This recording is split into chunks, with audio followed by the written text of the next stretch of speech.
commutateur, comme ça avait été indiqué. Ouais, si. Je pense qu'on monte. Bonjour à tous, bienvenue à celles et ceux qui sont là pour la première fois, aux têtes que je connais. J'espère que vous allez bien, j'espère que vous avez passé un bon moment de louange, un bon premier moment de culte. J'ai eu une discussion l'autre jour avec mon collègue. Il est très travaillé par des questions telles que pourquoi l'homme fait autant de mal autour de lui, à la nature, et pourquoi il y a cet individualisme. Bref, Yann est un homme, père de famille, éminemment lettré, cultivé, passionné d'astronomie et talentueux dans son travail d'ingénieur informatique. Quand il ne traque pas les pirates qui sèment le désordre dans la messagerie, c'est le ciel qu'il scrute et ça lui permet de m'expliquer en 2 phrases et un dessin les 4 dimensions de l'univers. Pourtant, il est préoccupé et se questionne. Et comment on pourrait lui en vouloir quand on jette un œil autour de nous? Nous avons tous un jour été témoins d'une situation injuste. Quand nous voyons quelqu'un, un inconnu en position de vulnérabilité, quand quelqu'un se fait prendre à partie dans la rue, c'est quoi notre réflexe? Bien souvent, c'est la fuite. Cela vient nous questionner sur 2 choses. Quelle est notre réaction face aux abus que nous constatons? Qui sont les auteurs de ces abus? Et qu'est-ce qui motive des actes aussi cruels? Alors oui, ce serait tentant d'imaginer qu'il y a parmi nous des oppresseurs entièrement mauvais, des monstres qu'il faudrait chasser pour purifier notre société. Et pourtant, pour Yann, le cœur de l'homme n'est pas forcément mauvais. Vous savez, je l'apprécie beaucoup. Nous avons de chouettes discussions, de chouettes échanges. Alors je lui ai répondu. En fait, je pense qu'il est plus facile de faire le mal que de faire le bien. J'avais lâché la bombe. Et pourtant, c'est ce que la Bible nous suggère. Et pour cela, elle établit le diagnostic de nos cœurs en nous révélant ce qui nous pousse à exploiter les plus vulnérables. Parce que nommer les choses, c'est identifier notre problème et commencer à le résoudre. Face à notre désir de faire souffrir, Dieu nous rend capables de protéger l'autre. Et c'est ce que je vous propose de méditer au cours de ce message. Et pour ça, je vous propose 3 axes de réflexion que je vais développer. Notre individualisme nous rend capables de protéger l'autre. Dieu nous rend capables... Notre individualisme nous rend capables de faire souffrir.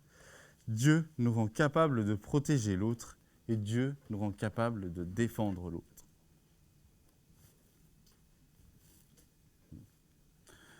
Reprenons les questionnements de Yann. Qu'est-ce qui peut bien nous pousser à nous détruire les uns les autres? Jacques nous offre un diagnostic éclairant sur nos motivations et sur le remède que Dieu veut offrir. Je vais vous faire un peu de contexte. Jacques est le frère de Jésus. D'origine juive, il a écrit son épître juste avant d'être assassiné, alors qu'il annonçait sa foi.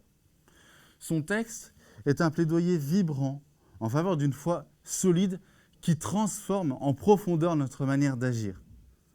Les mots et le ton sont très directs et claquent aux yeux du lecteur qui est remué, parce que Jacques met l'accent sur l'état de nos cœurs et nos motivations. Dans le 4e chapitre de la lettre, Jacques dresse ce diagnostic implacable sur nos motivations. Et je vous invite à ouvrir vos Bibles en Jacques chapitre 4, et nous allons lire pour commencer les versets 1 à 3. Je fais lecture. D'où nous viennent les guerres et les querelles parmi vous? Elles viennent de vos tendances égoïstes qui combattent sans cesse au-dedans de vous. Vous convoitez quelque chose et vous ne pouvez pas l'avoir. Alors vous êtes prêt à tuer. Vous avez envie de quelque chose et vous ne pouvez pas l'obtenir. Alors vous vous lancez dans des querelles et des guerres. La source du problème est claire. Si on veut satisfaire nos désirs, on va le faire aux dépens des autres. Alors, je sais ce que vous allez me dire. Il n'y a que dans les films de James Bond qu'on voit des méchants se lever le matin avec le projet de faire souffrir l'humanité entière, juste pour le plaisir. Eh ben non. Dans la vraie vie, en fait, nous nous levons tous le matin avec des désirs égoïstes. En fait, le problème, c'est pas tant d'avoir des désirs et des besoins individuels à satisfaire. Non. Le problème, c'est quand nos désirs et nos besoins individuels gouvernent nos décisions et en deviennent le moteur. Quand on pense comme ça, se tourner vers les autres nous demande de faire des sacrifices. Et bien souvent, un sacrifice, c'est ce qu'on s'impose à soi-même. Il y a 2 semaines, j'ai assisté à une formation charisme, proposée par notre Église. L'orateur nous a fait réfléchir au temps et à la place qu'occupe notre service pour l'Église dans nos vies. Bien souvent, ce temps consacré à Dieu est vécu comme un sacrifice, au dépend de notre confort et de nos envies individuelles. J'aimerais faire la grasse mat. J'aimerais passer du temps avec mon épouse. J'aimerais inviter mes beaux-parents plus souvent à dîner à déjeuner à la maison. Ce sont des choses que je me dis toutes les semaines et qui provoquent des conflits intérieurs, mais aussi parfois de franches discussions avec mon épouse. Pourquoi ? Mais parce qu'il nous arrive de ne pas être d'accord sur la manière dont nous utilisons notre temps. Tous ces désirs nous empêchent d'agir envers les autres, parce que nous sommes prisonniers de nos passions.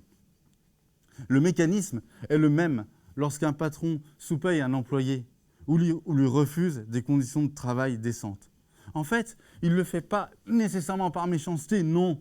Il le fait parce qu'il utilise son employé comme un moyen pour satisfaire son désir d'enrichissement et de réussite. Vouloir son confort individuel ne veut pas forcément dire abuser de l'autre, attention. Mais c'est lorsque nous commençons à dominer l'autre que le risque d'abus existe. C'est le moment où les maltraitances apparaissent et je vous invite à relire le verset 2. Les abus et les maltraitances, en fait, c'est la conséquence d'une situation de faiblesse, où l'on manque des ressources nécessaires pour se protéger des désirs de l'autre. C'est pour ça que quand Dieu parle de justice, c'est pour protéger les plus faibles. Il est le père des orphelins et le défenseur des veuves, nous dit le psaume 68, verset 6. Il délivre les malheureux de plus fort que lui. Le malheureux et le pauvre de celui qui le dépouille, psaume 35, verset 10. Et il nous enseigne qu'agir de manière juste, c'est considérer la situation de celles et ceux qui sont vulnérables. C'est ça à quoi nous encourage ce passage de Zacharie dans l'Ancien Testament. Et je vais lire dans le chapitre 7, les versets 9 à 10. « Voici ce que déclare le Seigneur de l'univers. Rendez des jugements équitables. Conduisez-vous les uns envers les autres avec amour et bonté. N'opprimez pas les veuves ni les orphelins, ni les étrangers, ni les pauvres. Ne préméditez aucun mal les uns à l'égard des autres. » Si la veuve et l'orphelin et le pauvre méritent notre attention, c'est parce qu'ils n'ont pas les mêmes ressources pour se protéger de ceux qui voudraient les dominer. Nous sommes donc encouragés à soutenir ceux qui sont dans le besoin. Mais est-ce qu'on en est réellement capable ? À n'en pas douter, notre pays, la France, est celui qui porte une attention certaine au sort des plus vulnérables. L'engagement en faveur du lien social se voit à travers notre mobilisation du tissu associatif et à travers aussi diverses que variées, et ces associations qui agissent avec l'État pour protéger celles et ceux que la vie n'épargne pas. Vous savez, beaucoup dans le monde aimeraient être français. Alors comment on explique qu'aujourd'hui, l'isolement, la souffrance et la détresse sociale soient à leur plus haut dans notre pays ? En fait, je vais vous le demander autrement. Qu'est-ce qui nous rend capables de venir en aide aux plus pauvres ? Et je vous suggère une piste de réflexion. Tout commence par un examen de l'état de notre relation avec Dieu. C'est le point de départ pour envisager par la suite de faire le bien. Et Je vais poursuivre la lecture de Jacques 4, des versets 7 à 10. Soumettez-vous donc à Dieu. Résistez au diable et il fuira loin de vous. Approchez-vous de Dieu et il s'approchera de vous. Nettoyez vos mains, pécheurs. Purifiez vos cœurs. Purifiez vos cœurs, vous qui êtes partagés vis-à-vis de Dieu. Soyez conscients de votre misère. Pleurez et lamentez-vous. Que votre rire se change en pleurs et votre joie en détresse. Abaissez-vous devant le Seigneur et il vous élèvera. En fait, derrière nos abus se cachent nos désirs. Et derrière nos désirs se cachent des pensées centrées sur nous-mêmes. À la suite des enseignements de Jésus, Jacques est très clair. En fait, soit on est conduit par notre amour pour Dieu, soit on est conduit par notre amour pour nous-mêmes et pour nos propres désirs. Jacques, en fait, il nous place devant un choix. Ce choix, il a une conséquence directe sur la relation qu'on a aux autres. Si nous sommes conduits par notre amour pour Dieu, alors nous voudrons imiter Jésus, qui s'est fait homme et est venu sur terre pour se placer à notre hauteur et prendre notre souffrance par son sacrifice à la croix pour nos péchés. Si nous voulons imiter Jésus, alors nous devrions traiter les personnes comme des êtres d'une valeur inestimable, parce que c'est ce que Jésus a voulu pour nous. Et je vous donne un commandement nouveau. Aimez-vous les uns les autres comme je vous ai aimé. Dit Jean 13, verset 35. Si on est conduit par notre amour pour le monde et pour nous-mêmes, alors nous utiliserons les autres comme des moyens pour arriver à nos fins. Et je vous suggère ceci. Je pense que la manière dont nous traitons les autres, c'est le révélateur par excellence de notre relation avec Christ. Alors, il y aurait donc d'un côté les gens qui aiment Jésus et le suivent, et les autres qui sont tous de potentiels oppresseurs? Non, c'est pas si simple que ça. Jacques vient au contraire rappeler que la grâce de Dieu, elle est pour tous. Ce que Dieu attend de nous, c'est que nous puissions reconnaître humblement nos actes d'oppression. Et c'est lui qui nous révélera. Quand on parle d'orgueil, je pense que, comme moi, vous pouvez dire « Ah, mais non, je ne suis pas concerné, pas de problème. » Mais il est inutile de prendre le temps de nous examiner.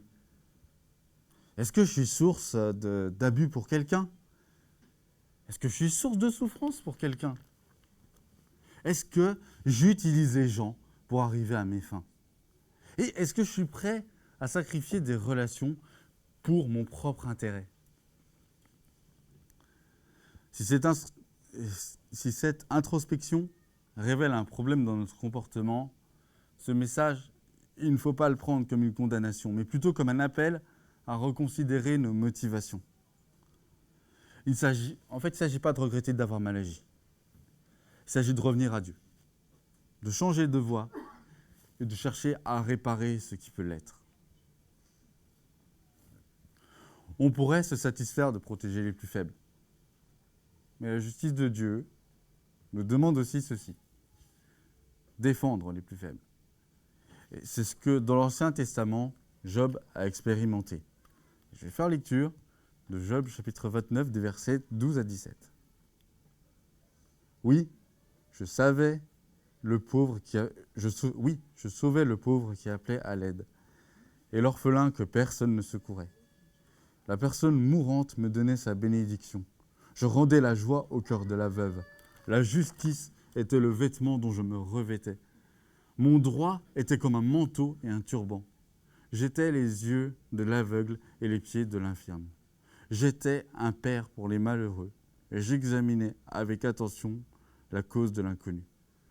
Je cassais les dents du criminel et de ses crocs, j'arrachais sa proie. Alors pourquoi est-ce que c'est si difficile de défendre les victimes de maltraitance?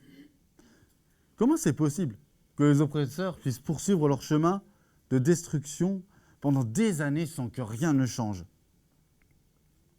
Si souvent, ils parviennent à réduire leurs victimes au silence et ça fait partie du processus de maltraitance. Le problème, je vous le suggère, il est peut-être lié à notre déconnexion d'avec ceux qui souffrent. Les pauvres, les étrangers et toutes les personnes vulnérables. En fait, pour défendre quelqu'un, il faut avoir conscience de ce qu'il vit. Nous devons nous approcher d'eux pour être à leur écoute. Celui qui voudra... En fait, je vais vous donner un petit exemple pour bien comprendre.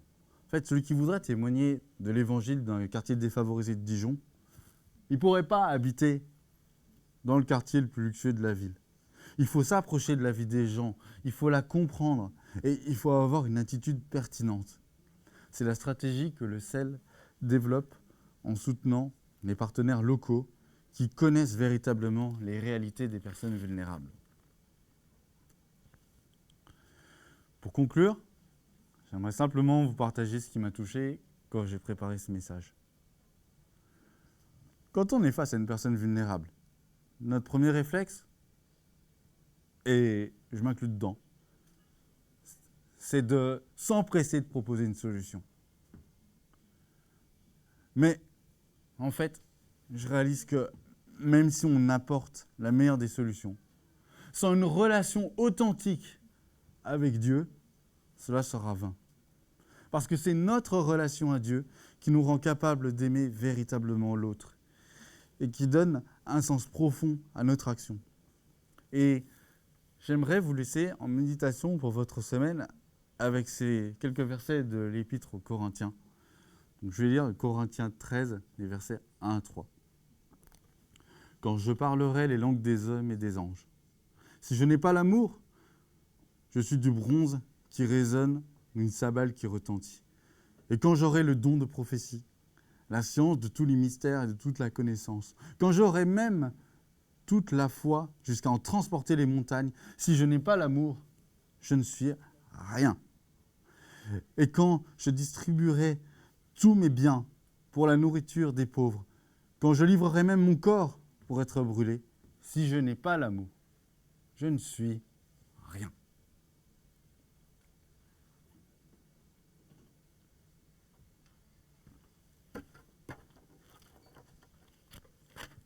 Je te remercie, Rémi. Merci pour ce partage. Vous le savez, chaque année, le CEL nous propose de soutenir